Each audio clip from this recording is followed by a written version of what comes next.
In the beginning, before kingdoms rose and empires fell, before history was written in stone, there was a story of creation, of humanity, of faith, of failure, and of redemption. These are not just ancient words, they are the foundation of civilization, the echoes of eternity. Welcome to the Biblical Archive, where Scripture comes to life, where history meets prophecy, and where every story still speaks. Make sure to like, comment, and subscribe. In the very beginning, before cities, before nations, before history itself, there was nothing but God, no mountains, no oceans, no sky, no time as we know it. And then God spoke, "Let there be light." Light burst into the darkness. Day and night were separated. The sky was formed. The seas gathered. Dry land appeared. Plants grew. The sun, moon, and stars were set in place. Fish filled the waters. Birds filled the sky. Animals roamed the earth. And after creating everything else, God did something different, something personal. Instead of simply speaking humanity into existence, God formed the first man from the dust of the ground. With divine care, he shaped him. Then he breathed into his nostrils the breath of life, and the man became a living being. His name was Adam. God placed Adam in a beautiful garden called Eden, a paradise filled with every kind of tree that was pleasing to the eye and good for food. Rivers flowed through it. Precious stones and gold were there. Everything Adam could ever need was provided. In the center of the garden stood two special trees, the tree of life and the tree of the knowledge of good and evil. God gave Adam a command. "You are free to eat from any tree in the garden, but you must not eat from the tree of the knowledge of good and evil, for when you eat of it, you will surely die." Adam was not a prisoner in Eden. He was a steward. God gave him responsibility to tend the garden and care for it. Then God brought the animals to Adam, one by one, to see what he would name them. Every creature received its name from the man. This showed his authority and creativity. But as Adam named the animals, something became clear. For every creature there was a pair, but for Adam there was no suitable companion. God said, "It is not good for the man to be alone." This was the first time in creation that something was described as not good. So God caused Adam to fall into a deep sleep. While he slept, God took one of his ribs and formed a woman from it. Then he brought her to the man. When Adam saw her, he said, "This is now bone of my bones and flesh of my flesh." She would be called woman, because she was taken out of man. This was the first marriage, a union of equality, partnership, and unity. The man and the woman, Adam and Eve, were both naked, and they felt no shame.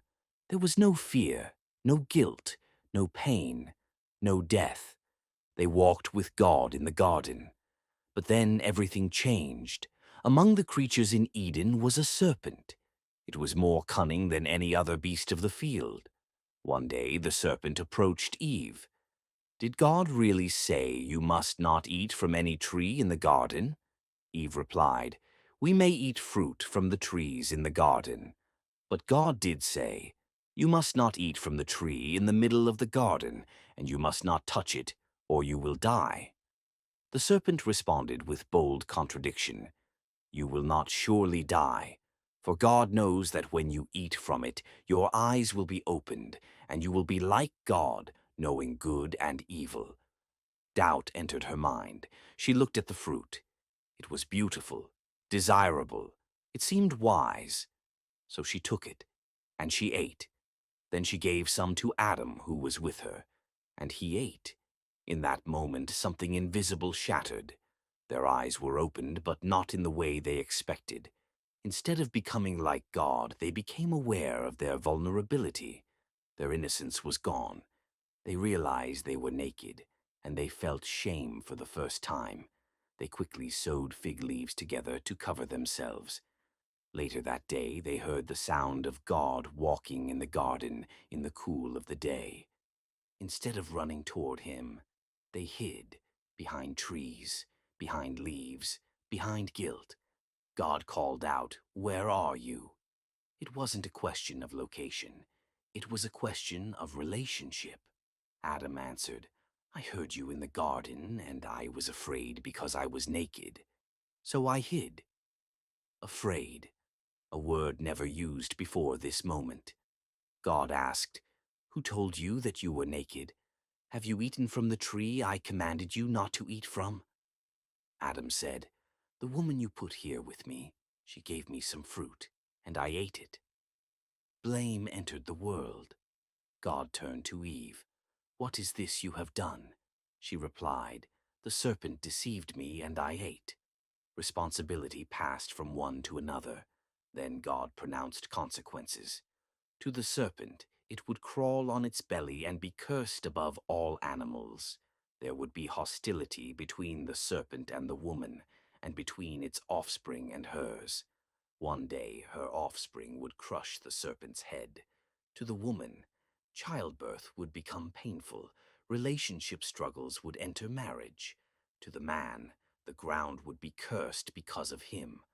Work would become hard. The earth would resist him with thorns and thistles.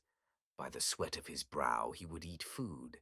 And then came the heaviest consequence of all. "For dust you are, and to dust you shall return." Death had entered the world, but even in judgment there was mercy. God made garments of skin for Adam and Eve and clothed them. Unlike their fragile fig leaves, these coverings were lasting. It was the first shedding of blood in Scripture, a foreshadowing of sacrifice. God said, "The man has now become like one of us, knowing good and evil. He must not be allowed to reach out his hand and take also from the tree of life and live forever." So God banished them from the Garden of Eden. Cherubim and a flaming sword were placed at the east of the garden to guard the way to the tree of life. Paradise was lost, but the story did not end there. Outside the garden, life began again, but now in a broken world. Eve gave birth to a son named Cain. She said, "With the help of the Lord I have brought forth a man." Later she gave birth to Abel. Cain became a farmer. Abel became a shepherd. In time both brought offerings to God. Abel offered the best portions from the firstborn of his flock.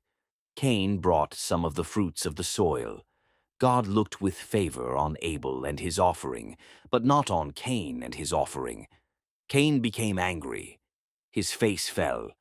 God warned him, "Sin is crouching at your door. It desires to have you, but you must rule over it."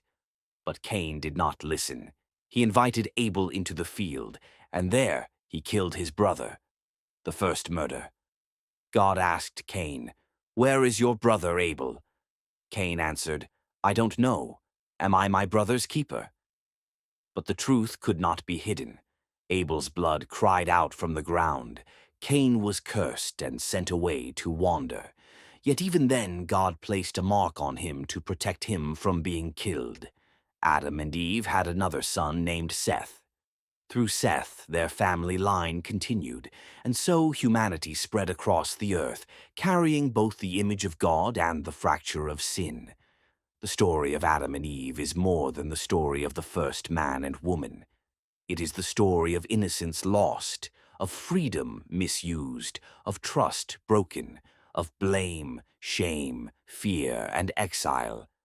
But it is also the story of hope, because even in the moment of judgment, God promised that one day the serpent would be crushed.